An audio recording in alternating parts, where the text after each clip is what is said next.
నేను జడ్పీటీసీ అవుతా అనుకున్నప్పుడు జడ్పీటీసీ అయినా, నేను ఎమ్మెల్సీ అవుతా అనుకున్నప్పుడు ఎమ్మెల్సీ అయినా, ఎమ్మెల్యే కావాలనుకున్నప్పుడు ఎమ్మెల్యే అయినా. 2014లో ఎంపీ అవుతా అని చాలా ప్రయత్నం చేసింది, మీకు కూడా తెలుసు కదా. కాకపోతే 19లో అయినా అదే మల్కాజ్గిరి నుంచి, 14లో కూడా మల్కాజ్గిరి నుంచి అవుతా అని చెప్పింది, తెలుసు కదా. అక్కడ మిస్ అయినా కూడా 19లో మళ్ళీ అక్కడ నుంచి అయినా. జిల్లా పరిషత్ మెంబర్ ఉన్నప్పుడే తెలంగాణ వస్తే తెలంగాణకు ముఖ్యమంత్రి అవుతా అని చెప్పిన, అవునా? చెప్పారు, నీతో చెప్పిన కదా, నీకు గుర్తుంది కదా. ఆ రోజు చెప్పిన, ఆ రోజు రాజశేఖర రెడ్డి గారు, చంద్రబాబు నాయుడు గారు నాయకత్వం ముందు తెలంగాణ ఎక్కడి నుంచి వస్తుందా, పిచ్చి భ్రమలని మాట్లాడిన వాళ్ళు కూడా ఉండు కదా. వచ్చింది కదా, వచ్చిన తెలంగాణకు ముఖ్యమంత్రి అయినా కదా. ఈ రోజు కూడా నేను చెప్తున్నా, 34 వరకు నేనే ఉంటా, నేను ఉంటా.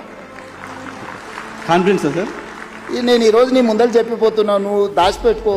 34 తర్వాత నేను జాతీయ రాజకీయాల వైపు పోయినప్పుడు ఆ రోజు వచ్చి నువ్వు అడుగు. నువ్వు ఆ రోజు చెప్పింది 34 వరకు ఇక్కడ 34 వరకు స్టేట్ పాలిటిక్స్. 34లో గెలిస్తే కూడా రేవంత్ రెడ్డి సీఎంగా ఉండరు, వెళ్ళిపోతారు. 34 తర్వాత మొత్తం 100% సీట్లు గెలిపించి కాంగ్రెస్కి అధికారం ఇచ్చినా కూడా నేను ముఖ్యమంత్రి పదవి తీసుకోను.